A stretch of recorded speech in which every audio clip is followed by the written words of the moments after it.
បាទក្រុមគ្រួសារស្ដីដល់ពុកម៉ែបងប្អូនទាំងអស់គ្នាបាទយើងវិលត្រឡប់មកជួបខ្ញុំម្ដងទីកាត់ធ្វើនៅដំណើរឆ្នាំយន្តនៅថ្ងៃទី11ខែ2ឆ្នាំ2026មកចែកជូនពុកម៉ែបងប្អូនទាំងអស់គ្នាទៅថ្លែងសារផ្សង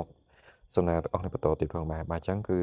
បាទតម្រុយម្សិលមិញគឺយើងចូលលេខ43បាទម៉ោង4:30នាទីគឺនៅក្នុងអពស័យបាទចំតែមកគឺ43បាទបាច់ចំកាក់គុណបាទចេញត្រង់តែម្ដងពុកម៉ែបងប្អូនទាំងអស់គ្នាបាទនៅវេលាម៉ោង4:30នាទីបាទហែងមែនតើនៅម៉ោង4ហើយអ្នកក្នុងឆាតខ្ញុំឲ្យ46ដែរវាចេញ43បាទឡាយឲ្យបានចូលទេម៉ោង4:30នាទីក៏ដូចជាម៉ោង6:30នាទីចំពោះអ្នកលេខក្នុងឆាតកាលពីថ្ងៃទី10ម្សិលមិញណាពុកម៉ែបងប្អូនទាំងអស់គ្នាបាទឥឡូវយើងកន្លែងទៅមើលតម្រុយថ្ងៃទី11ខែ2ឆ្នាំ2026មកចែកជូនដល់ពុកម៉ែបងប្អូនទាំងអស់គ្នាដើម្បីធ្វើការលេខផ្សងសំណាងទាំងអស់គ្នាបន្តទៀតផងដែរបាទអញ្ចឹងលេខទាំងថ្ងៃហ្នឹងមានអុកខ្ទង់គឺមានចំនួន2ខ្ទង់គឺមានអុកខ្ទង់40ក៏ដូចជាខ្ទង់30បាទសម្រាប់បងប្អូនទាំងអស់គ្នាធ្វើការលេខផ្សងសំណាង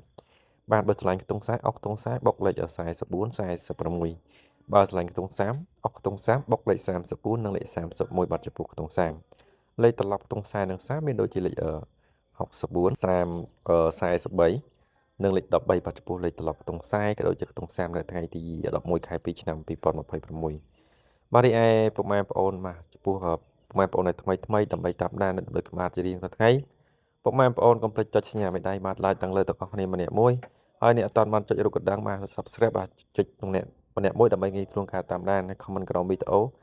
ហេងទាំងអស់គ្នាផងដែរបាទអញ្ចឹងលេខឯលេខធំ3លេខគឺមានចំនួន3គ្រាប់លេខធំទី1មានដូចជាលេខ690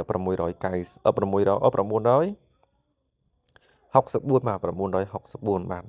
យើងលេងចាក់គុណណាពុកម៉ែបងប្អូនទាំងអស់គ្នាបានលេខធំមកទី2នោះគឺលេខ669ពុកម៉ែបងប្អូនទាំងអស់គ្នាបាទលេខចាក់គុណនេះគ្នានឹងលេខធំចុងក្រោយគឺ401បាទលេខល្អពុកម៉ែបងប្អូនទាំងអស់គ្នាចំពោះលេខធំមក4:30នាទីគឺ964ណាពុកម៉ែបងប្អូនទាំងអស់គ្នាលេងល្អបាទ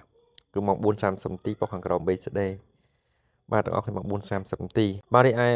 ខ្ទង់40បាទល្អបាទល្អបាទគឺល្អមក4:30នាទីគឺខ្ទង់30អូ40អធិស្ឋានទាំងអស់គ្នានិយាយជាប់មាត់ទាំងអស់គ្នាខ្ទង់40ហើយខ្ទង់30គឺល្អម៉ោង6:30នាទីពុកម៉ែបងប្អូនបាទអញ្ចឹងឆ្លាញ់ម៉ោង4លេខម៉ោង4ឆ្លាញ់ម៉ោង6លេខម៉ោង6ឬក៏ដូចជាម៉ោង1ក៏បានដែរពុកម៉ែបងប្អូនទាំងអស់គ្នាហើយចំពោះបងប្អូនដែលចង់បានលេខក្នុងឆាតគឺខ្ញុំបើកឆាតម៉ោង4ក៏ដូចជាម៉ោង6:30នាទីបាទហេងត្រូវឆ្នោតទាំងអស់គ្នាផងដែរបាទ